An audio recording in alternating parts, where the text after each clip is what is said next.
I just want to give my quick thoughts on Stranger Things Season 5. I watched it. I finished it. That's why I haven't been making much content. I was binge watching it this past week because I was like, okay, let's finally watch this thing because I've been watching Stranger Things for years. I think I first watched the first season because everyone was hyping about it, right? But I think I watched it for the first time 4 years ago, season 1, and I really liked it. I was like, wow, this is like a good show. It's fun. It's engaging. It's a good story. They have very heartfelt moments. So I've been watching everything. And so I binge watched season 5 this past week. And let me tell you, I liked it. I know that's a very controversial opinion. Let's go, Maiko! Have a coffee on me. Thank you for your cheer. I just saw you cheered. 420 bits. What a troll. You're a freaking troll. Thank you, appreciate you. But, like I was saying, I liked it. And it wasn't the best season. It was probably the worst season. But, overall, I thought it was enjoyable. Now, there's a lot of things I didn't like about it, though. And what I did, let's talk about what I did like about it. I did like the development of Holly Wheeler. I thought her character arc in the season was, broadly speaking, I thought it was compelling. I thought the actress did a very great job, a very good job. What I did like was the epilogue, was the wrap up of everything. It was very heartfelt, right? It was this idea of these characters, right? Lucas, Will, my Melody, thanks for the follow. How are you? Will, Lucas, Mike, Dustin, and then later you had Max and Elle, and it's just this group of friends and Hawkins in the middle of Indiana. And the epilogue was like them growing up. It's like, okay, we've grown up. We've gone through graduation. We walked the ceremony, walked the stage. Now we're moving on to our own respective parts of life. We're going our separate ways and we're growing up. And the way that they set that up with their final Dungeons and Dragons campaign in the basement of Mike Wheeler's house, reminiscing about the past and then talking about where their story is headed, where their future lies.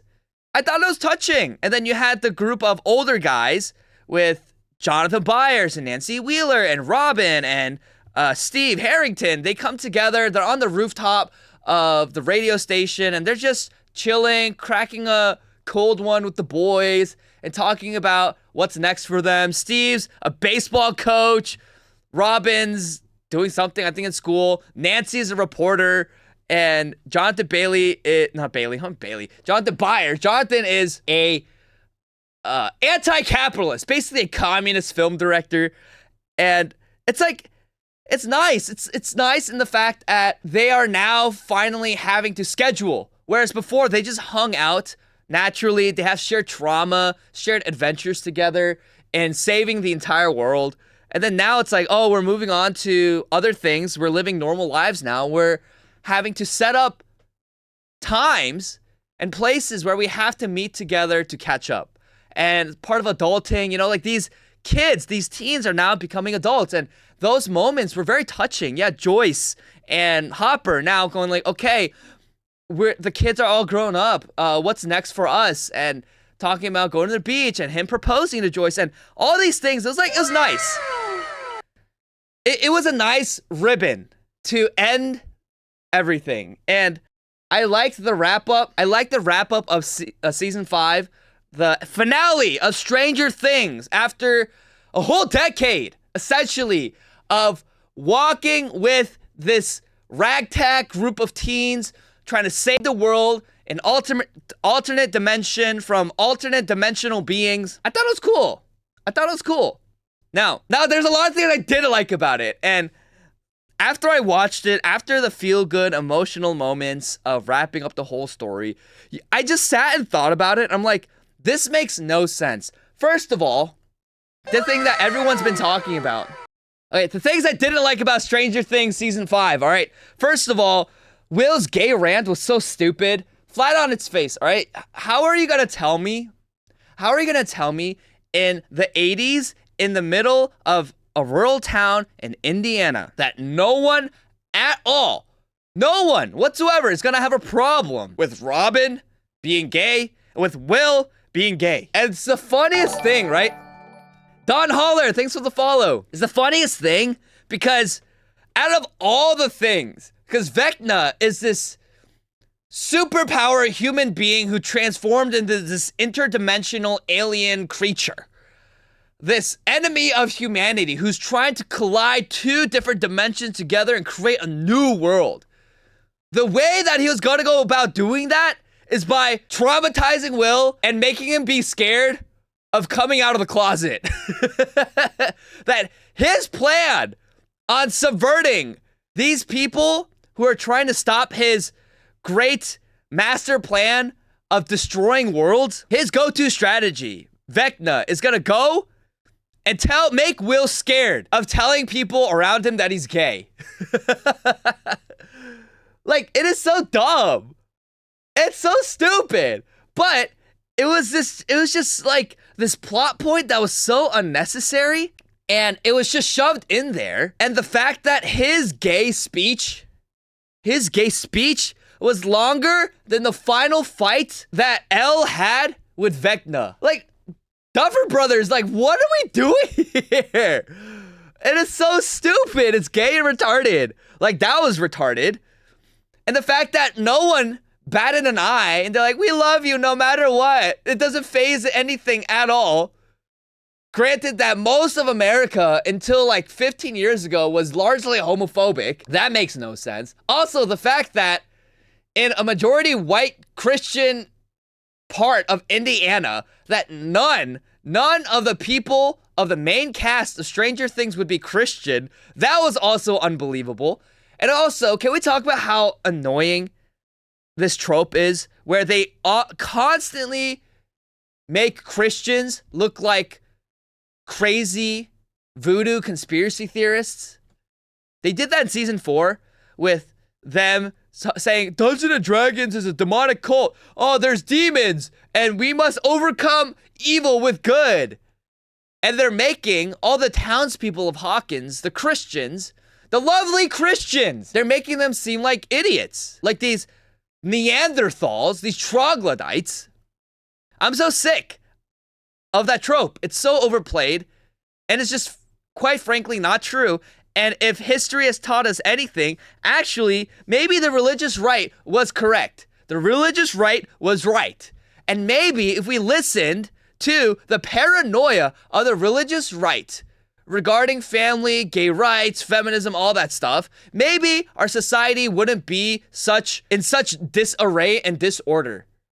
Okay, now, the religious right wasn't right about Pokemon and things like that, okay? That's just retarded.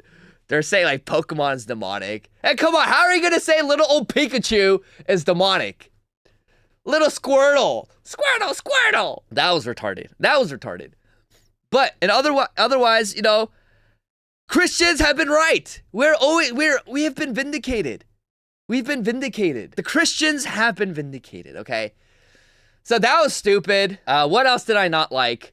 Okay, also, this is just a broader point, not just from season 5, but the fact that Erica, the younger sister of Lucas Sinclair, Erica Sinclair, is like the fact that a young black girl who speaks with Ebonics with a black accent is gonna be this crazy nerd who loves science and wormholes and is an all-star stellar student. It's just such a load of crap. That's one of the most unlikely things. Okay, that's another unlikely things. Out of all the unlikely things, I think aside from the interdimensional beings and the upside down and the demogorgons and all that stuff, what was very uncompelling and unconvincing to me was a girl who talks like, ain't nobody got time for that. A girl who talks like that, being the smartest kid in her class, the one who geeks out about scientific theory and quantum physics. Like, let's be real, like, where that's just like not even remotely reflective of reality at all. Like, that was one of the most that's a thing that broke immersion for me. Because interdimensional space beings and aliens and creatures, that's all believable because it's a fictional world. But if you're gonna have people be people, Like, that just doesn't make sense, okay? That just doesn't make sense. Like, how? That's just so unbelievable. So there's that. What else did I not like? Oh yeah, that stupid sister, Kali. She was so unlikable. Wow, what a freaking turd. Like, what a charisma void. Completely just void of any emotion. Just awful. No one liked her. No one likes her. The actress is horrendous. The character is horrendous. It was bad. Like, she didn't need to be there, okay? She didn't need to be there. And on that point, another thing that was so annoying about season 5 is that there's so much going on. Like, there are way too many characters, way too many things going on, to the point where it felt like the cast was so bloated that the writers just gave people things to do because they had no idea what to do with them. Like, I felt like Joyce was so pointless at so many times. Kali was just so annoying. She was so annoying. Like, every time she came up on the screen, I just like press the, the fast forward 10 seconds button. We're just gonna fast forward because her scenes are all so unwatchable. And it was just like, there's so many things going on. And I think fans were calculating this too, that Holly Wheeler had the most screen time out of all the characters. And she's not even like a main character. She's part of the supporting cast in season 5. And again, I liked her character arc, but it's like, why is she getting most of the focus? So that was kind of annoying too. But yeah, like, one thing I hated about another thing I hated is just there's so much going on where you didn't know when you're in the real world, and then you're in Hawkins, and then you're but yeah, too many things going on. They're in Hawkins, and then they're in the Upside Down, and then they're in the Abyss, and then they're in Vecna's mind, and then sometimes they're in Elle's mind. Just so much going on, so many subplot points. And then there's Robin's gay lesbian lover plot point, and then there's Will's gay plot point, and it's just like, dude, too much going on. Holly Wheeler's plot point, and then you had the Wheeler parents. Just too much going on.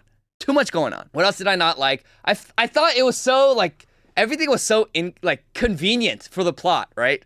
And for the characters, where no one dies. And I'm sorry, because there are so many people in the cast, it would have been better for the overall story, and I think more compelling, if people died. All right, you just had to kill off people. I'm not a bloodthirsty guy. But the cast was just so big. You should have just killed off Max, okay? Killed off Max and make that a plot point for Lucas to get over that, to grieve, and to move forward. But they just couldn't kill her off. They had her be some imaginary warrior in the mind of Vecna. Somehow, like, I don't know, somehow she was in her coma in the mind of Vecna. It made no sense. But you had to kill people off. The plot, there's just too much going on, too many cast members.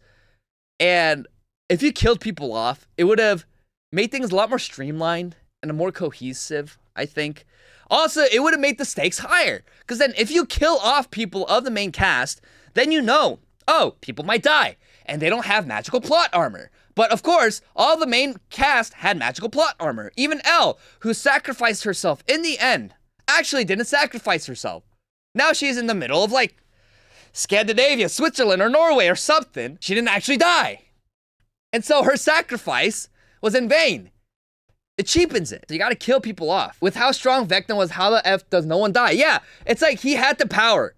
Vecna had the power to instantaneously rip your eyes, gouge your eyes in, and, like, completely shape your bone structure and kill you in the moment. I get it if he can't do it with Elle. Because Elle is a superhuman, like Vecna.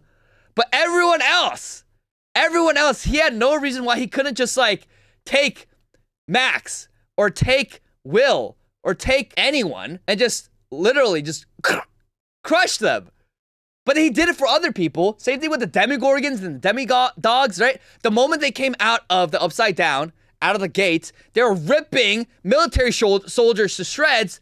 But then when it came to the cast members, they were slow, right? There's that scene in the hospital basement in the laundry room where the demi-dogs are just like, slow. But all the bystanders, with the doctors and the soldiers, they rip their head out immediately.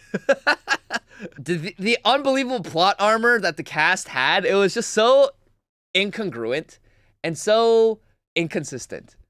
That was really dumb. That was really dumb. Also, the fight with the Mind Flayer. Here's the thing. It's like all these military personnel who are trained their whole lives with military-grade weapons and Humvees and tanks, grenade launchers, machine guns. They literally couldn't do anything. But these little kids, these ragtag group of kids, were able to fend off, right? They're able to fend off the Demigorgons and take them off and kill them and destroy the Mind Flayer with no problem. How does that make any sense? And can we just talk about how Nancy Wheeler was this like boss babe? She was like Rambo. She thought she was Rambo. They tried to make her this like badass Navy SEAL, and then make the guys effectively useless. I mean, come on, man. The boss baby is so in your face. This scrawny twig, where Nancy Wheeler's so skinny. You literally, I think I could like break her arm with just these 3 fingers. Oh, she's the boss babe who leads the pack. And she's the only one with guns, okay? She's the only one with firearms and shotguns. Every time she fires that shotgun, dude, that's the most unrealistic thing too. The fact that her body didn't just completely recoil every time she shot a shotgun. So the boss baby with Nancy Wheeler was so annoying. And then on top of that, the writers completely abandoned the love triangle between Nancy, Jonathan, and Steve. And instead, what do they replace it with? Oh, she's boss babing to be an investigative reporter at the whatever news outlet that she's working for. And now she's boss baby. She's boss babing, man. She's a career woman. She don't need no man. And then you have friggin' Jonathan, who's a communist film director, anti-capitalist film director, but using capitalism to make money, which is so retarded. And you have Dustin Henderson, who saying F the system, screw conformity, and then he conforms and goes to college. The very typical path of every single person out of high school. Screw conformity! And then he goes to college. It's just, they shoehorn so much libtard wokeness that they didn't need to. And it was so unnecessary. So unnecessary. And again, it doesn't take away from the heartfelt moments. I think broadly speaking, the heartfelt moments were nice. But yeah, it's awful. It was awful. Like the amount of woke ideology, and it's just, they just shoehorned it and crammed it in at the end. Like, was it really necessary to make Jonathan a communist film director? Was it really necessary to make Nancy the boss babe who led the pack? Was it really necessary to make Will gay? And they only did that because Noah Schnapp, I think he's actually gay. Was it really necessary? No, it wasn't. Was it really necessary to have Dustin be like this revolutionary who says F the system and F social conformity, and then he's the one who becomes the ultimate social conformist by going to college? Yeah, it's so dumb. It's really unbelievable. So, anyways, anything else I want to say about Stranger Things? I think that's basically it. I think overall, again, I enjoyed it, broadly speaking, but it was definitely the worst season out of the 5.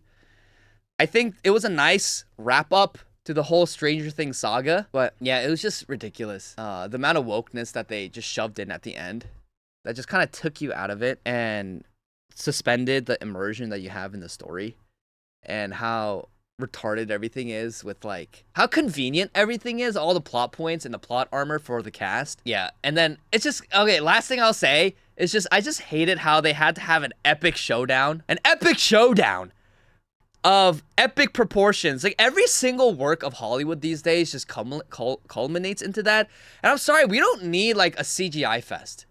And somehow at the end of every single Hollywood production today is just some epic intergalactical CGI fest. And it's Marvel has done so much irreparable damage to Hollywood producers and directors and writers, because that's what they think the audience wants. That there's just always going to be this intergalactical, huge, epic portals, space-time battle with tons and tons and tons of CGI. And that'll be the culmination of your series, of your movie. And it's just like, that's not what people want. I'm sorry, like, everyone made fun of the CGI sequences in Stranger Things. Not that they were terrible, but it's just so obviously CGI, and, like, it wasn't really done tastefully either. And so, it was unbelievable. Unbelievable. Like, they didn't need to do that. And what made Stranger Things really great was the writing, was the characters. More than the Demigorgons and the new creatures and the upside down alternate dimensions. What made Stranger Things really special and great was the writings, was the were the characters, and that's ultimately what made the epilogue, if we're talking about the good parts of the epilogue, that's what made the epilogue good. It was those moments the characters shared with each other. So that's it. That's my thought. Those are my thoughts on Stranger Things. What do you guys think? Let me know in the comments. Let me know in the chat what you think about Stranger Things Season 5.